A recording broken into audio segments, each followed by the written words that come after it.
when you can share a story that celebrates some of the great artists and creatives of our time, why not?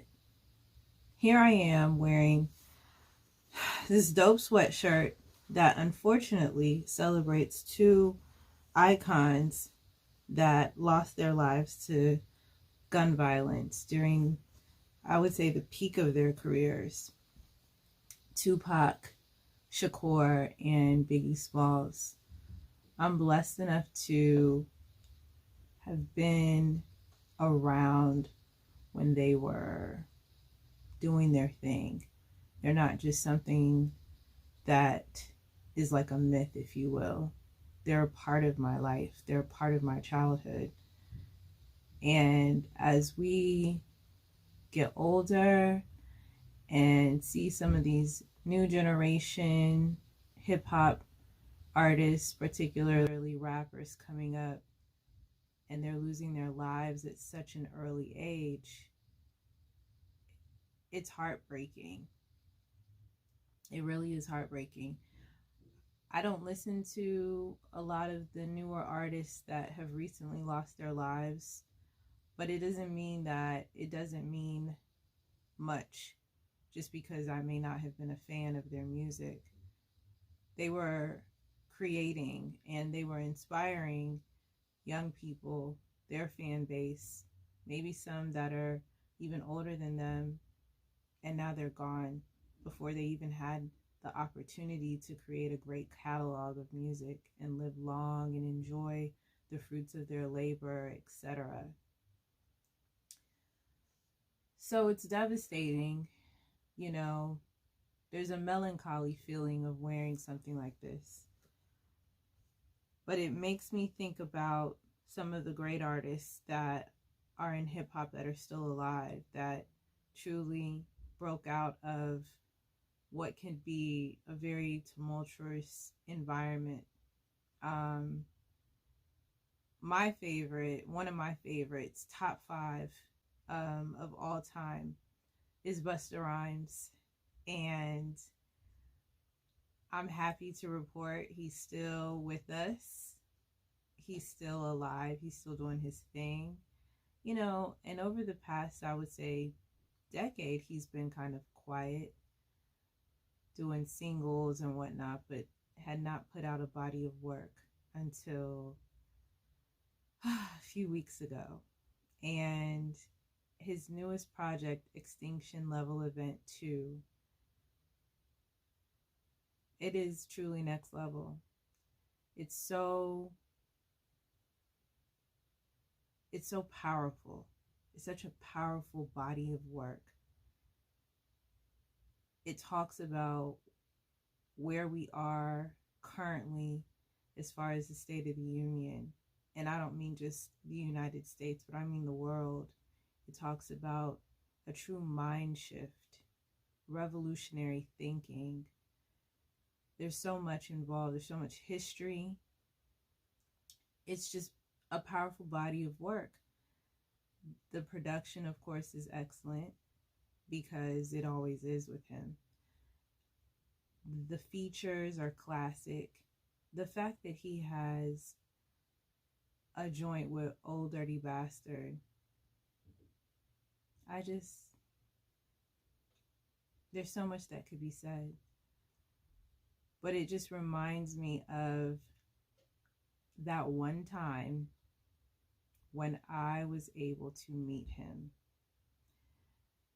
It wasn't something that I knew was going to happen prior at all. Myself and one of my best friends, Koku, we were in New York. I think she was working at the time for this marketing agency. So she was getting booked to work with different major corporations and traveling throughout the country. And one of those projects brought her to New York City. So we planned it. I knew her schedule, so we met up. And the goal was to basically infiltrate the event. I was, of course, a guest, on her list, so that wasn't about sneaking in. But I didn't just come up there to socialize. I came with business cards of Koku's for her music, and my goal was basically to make sure anybody and everybody who I crossed paths with, I put that card in their hand, because you just didn't know who was going to be there. It was a Bacardi event. DJ Jazzy Jeff was the DJ, and it was crazy. The energy was amazing. I don't even remember what venue we were in, but it was just so dope. And I made my rounds, just handing up my cards to just so many different people. And Koku and I finally link up, and she's like, hey, guess what? I got fired. I'm like, what? Yeah, they fired me. But in other news, there is an after event going on. Q-Tip is hosting, and he's the DJ, and we're going. I got fired. We're going. So we went. And of course, you know, we're not on any list, but we make our way to the venue. We walked in, no one stopped us, and sure enough, Q-Tip is on the turntables doing his thing.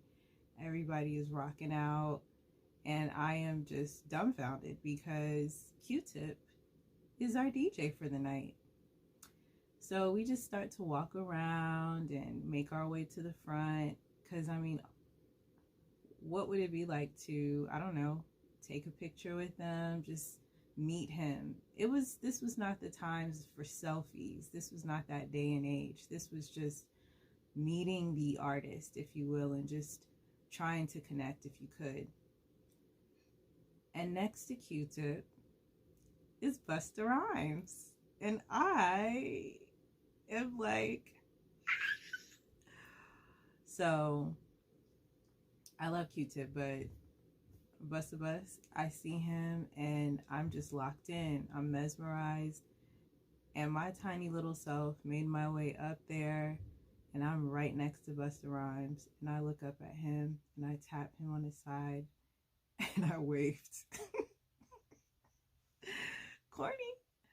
And he just looked out at me and had the biggest smile and gave me this big side hug and squeezed my side. This side right here. He did like this. He did like this. And I'm pretty sure he said, how you doing, sweetie? With, you know, something very general, nothing too, you know. But I felt him graze my cheek. It could have been his face. It could have been his lips. I just really in that moment was like, God, you could take me now. I'm good. And I snapped out of it.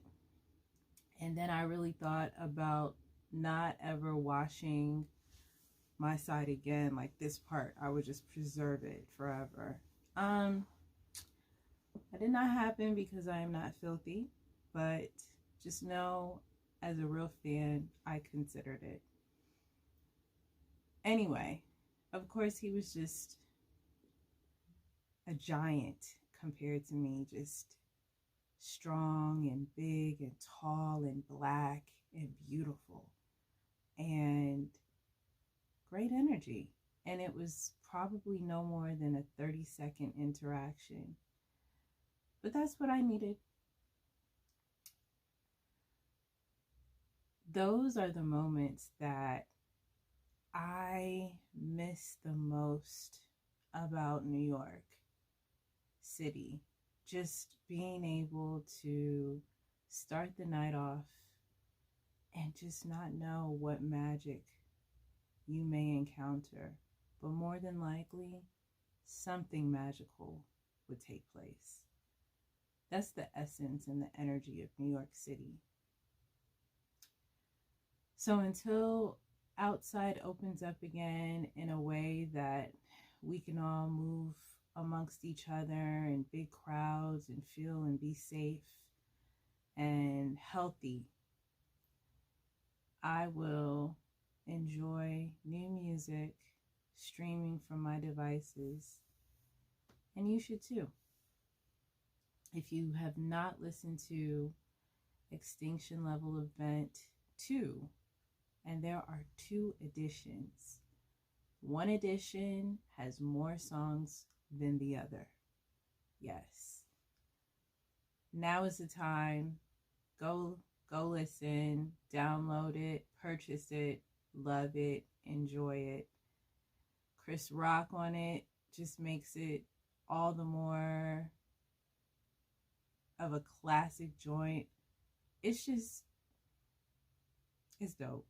Busta Rhymes, I just appreciate, recently being able to hear his story, his hiatus, his, time away from kind of being in the limelight, and some transformative moments that he endured, his spiritual elevation. It just makes the body of work make more sense. And I'm just so thankful and appreciative for him, artists like him who stand the test of time and continue to deliver greatness. I love Busta. That's all. This is just me being a fan. Something different. You could have got in shape and gone about your business, but you're choosing to talk.